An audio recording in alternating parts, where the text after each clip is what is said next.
ഇത് കേട്ട് ഫെമിനിസ്റ്റുകൾ ആരും കമന്റ് ബോക്സിൽ കരയരുത് ദയവീത്. NMCയുടെ ഓഫീസിന്റെ ഫ്രണ്ടിലൊക്കെ പോയി സമരം ചെയ്യുന്ന എത്ര FMGs ഇപ്പോഴും ഉണ്ടെന്നാണ്. നമ്മൾ ഇപ്പോൾ ഇവിടെ കുറേ സ്റ്റുഡൻസുമായിട്ട് സംസാരിച്ചാൽ അവർ ഒരു 50% സ്റ്റുഡൻസ് പറയുന്ന അവർ FMG എഴുതാൻ താല്പര്യപ്പെടുന്നില്ല എന്ന് പറയുന്നുണ്ട്. ആസ് എ FMG എന്ന നിലയ്ക്ക് സാറിന് എന്താണ് ഇതിനകത്ത് പറയാനുള്ളത്? താങ്കളിൽ നിന്നാണ് ഇങ്ങനത്തെ ഒരു ഇൻഫർമേഷൻ എനിക്ക് കിട്ടുന്നപ്പോൾ ഞാൻ കുറച്ച് സർപ്രൈസ്ഡ് ആണ്. സ്റ്റുഡൻസ് അറിയില്ല എന്തുകൊണ്ടാണ് അവരങ്ങനെ ഒരു തീരുമാനം എടുത്തതെന്നുള്ളത്. ബട്ട് എനിവേ നമ്മൾ ഒരിക്കലും FMG എന്ന് പറഞ്ഞാൽ നമ്മുടെ നാഷണാലിറ്റിയിൽ ലോക്കലൈസ് ചെയ്യേണ്ട ആവശ്യമില്ല. കാരണം world is filled with lot of opportunity. ഓരോ രാജ്യത്തും ഓപ്പർച്യൂണിറ്റി ഉണ്ട്. അതിന്റെ പാത്വേസ് അറിയുക, ആ പാത്വേസ് അനുസരിച്ച് ഗൈഡ് ലൈൻസ് ആയിട്ട് നമ്മൾ എന്നും കൂടിയുണ്ട്. നമുക്ക് അവർക്കൊരു റെക്കമെൻഡേഷൻ വേണമെങ്കിൽ അങ്ങനത്തെ കാര്യങ്ങൾക്കൊക്കെ ഹെൽപ്പ് ചെയ്യാം.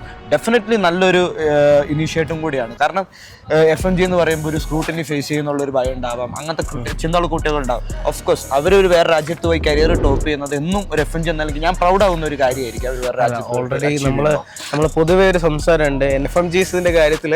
NMCയുടെ സ്വഭാവം ലൈക്ക് പെണ്ണുങ്ങളുടെ സ്വഭാവം കിടക്കാണ്, എപ്പോഴും ഇവിടെ മാറാന്നുള്ളൊരു ടോക്കുണ്ട്. I'm not offending anyone. ഇത് കേട്ട് ഫെമിനിസ്റ്റുകൾ ആരും കമന്റ് ബോക്സിൽ കരയരുത് ദയവീത്.